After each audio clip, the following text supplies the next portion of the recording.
세상에서 가장 행복해 보이는 아기의 모습은 언제일까요? 엄마의 따뜻한 가슴과 심장 소리를 느끼며 모유를 먹는 그 순간이 아닐까 싶은데요.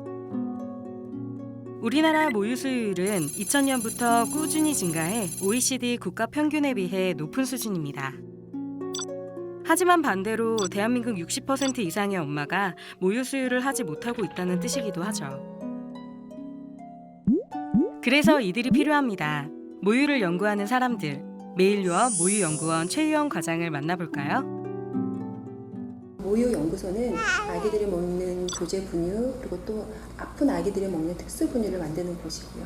일반 조제 분유는 이제 엄마한테서 아기가 태어나서 모유를 먹일 수 없는 상황일 때 그때 조제 분유를 먹이는 것이고요. 그러니까 모유 대신해서 조제 분유를 먹이는 거고, 특수 분유라고 하는 거는 일반 조제 분유도 먹을 수 없는 아기들이 있어요. 선천성 대사이사 분유 그리고 뭐 알러지 분유, LP 분유 이렇게 좀 특수한 아픈 아기들을 위한 분유는 우리나라에서 매일유업에서만 만들고 있는 부분입니다. 모유를 제대로 연구해야 좋은 분유가 만들어진다라는 신념 아래 만들어진 분유회사 최초의 모유연구소. 엄마 젖을 대신할 수 있는 건강한 분유를 만들고자 매일같이 모유를 연구한답니다. 엄마가 만든 명작.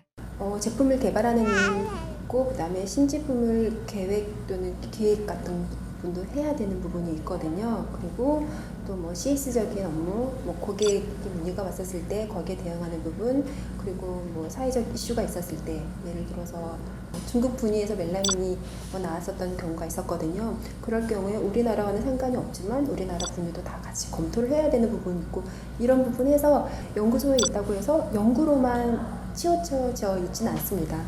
논문을 써야 되고 하는 부분도 있고요. 그러니까 다방면의 일을 해야 되는 게 연구소에 있는 것 같습니다. 모유 분석 등 연구 활동과 더불어 엄마들을 위한 모유 클래스, 모유 영양 분석 서비스 등을 제공하며 다양한 활동을 하고 있는 매일 모유 연구소. 모유를 분석하고 연구하는 사람들이 모여 아기에게 가장 이상적인 분유를 만들기 위해 노력하고 있습니다. 취업을 준비할 당시에는 기혼이었었습니다. 그래서 뭐 아픈 아기들 또는 일반 갓난 아기들의 뭐 영양이라든지 이런 부분에 관심이 많았었고요. 그리고 대학원 다니면서 물론 영양 쪽을 전공을 했었기 때문에 더 관심이 많았었고요.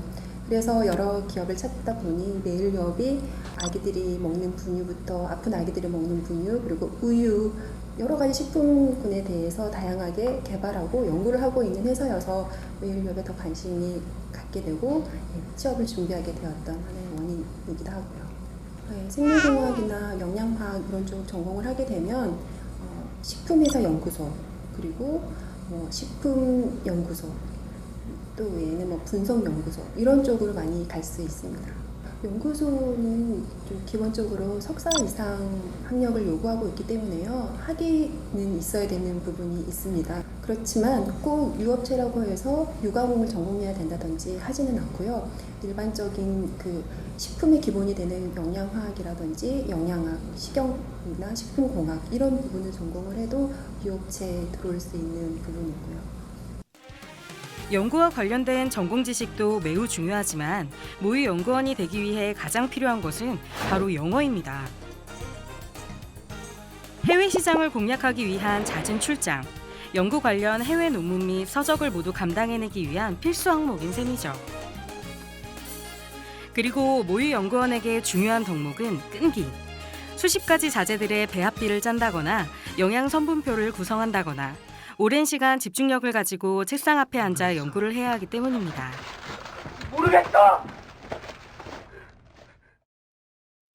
저는 어렸을 때 추리소설 정말 좋아해서 끝까지 결말을 읽기 전에 어떻게 됐을까 하면서 되게 상상을 많이 했었거든요.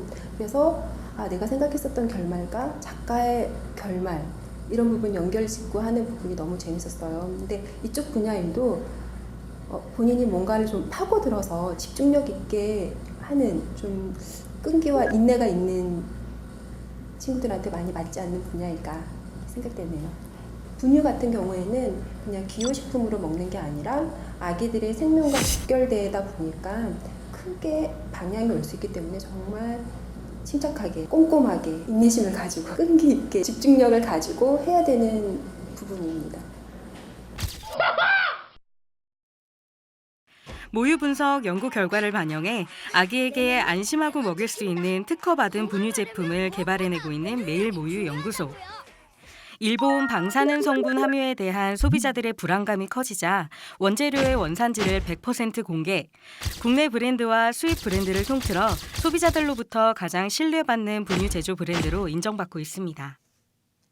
가족 친화 기업이에요. 그래서 2주에 한 번씩은 패밀리데이여서 가족과 함께 보려고 빨리 퇴근을 한다든지, 그리고 특히 여성은 출산휴가, 육아휴직까지 좀 복지가 너무 다양하게 잘 되어 있는 회사여서 근무 환경에 관련된 부분은 매우 만족하고 있어요. 가장 보람을 느끼고 있는 부분은 저희 회사에서 만든 선천성 대사이상 분유라고 있어요. 그래서 선천성 대사이상 캠프에 가면 이렇게 아픈 아이들이 모여서 캠프 활동을 하는데, 그곳에 참가하게 되면 내가 만든 분유, 우리 회사에서 만든 분유를 먹고 그 아이들이 생명을 유지할 수 있다라고 하는 부분을 보면서 정말 사명감, 보람감 느끼고 있습니다. 여자여서 유리하다라고 하면 이제 고객 문의가 올 때가 있어요. 저희가 고객 문의가 오면 시스템에서 일단 대응을 하긴 하는데, 이제 좀 더 전문적으로 가면 저희 연구원이 직접 고객과 대응할 경우가 생기거든요. 그럴 경우에는 육아를 해본, 그리고 아이를 키워본 엄마 입장에서, 그리고 연구원 입장에서 플러스 알파가 되는 부분이니까 남자분들보다 조금 유리하지 않을까 좀 개인적으로 생각하고 있습니다. 엄마가 100명이면 모유도 100가지. 세상에 똑같은 모유는 없습니다. 아기에게 가장 이상적인 모유는 조제 분유의 기본이고 표준이기에 끊임없는 연구가 필요합니다. 엄마들의 모유는 한 케이스, 두 케이스가 아니라 정말 많은 케이스를 수집을 해야지 정말 우리 한국 엄마의 모유는 어떤 유형이다라는 것을 알 수가 있잖아요. 그래서 그런 일을 진행을 하고 있는데 좀 시간이 걸리는 부분이거든요. 진행을 해서 한국 엄마의 모유에 대해서 많은 연구 발표를 좀 해보고 싶다라고 하는 게 목표입니다. 지금 중학교 때부터 목표를 정해서 나는 어느 회사, 어느 기업을 들어갈 거야 하는 것보다는 좀 지금 주어진 일에 최선을 다하고 나중에 고등학교 졸업한 다음에 대학교 진로를 결정하는 게 좋지 않을까 하는 생각입니다. 저는 뭔가를 결정할 때 하나의 궁극적인 목표, 제가 생각했었던 거는 좀 사회에 기여하고 싶다라고 하는 부분이었었는데, 본인의 궁극적인 목표가 확실하게 뚜렷하다라고 하면 어디 가서 무엇 하든 잘 될 수 있을 거라고 생각이 됩니다.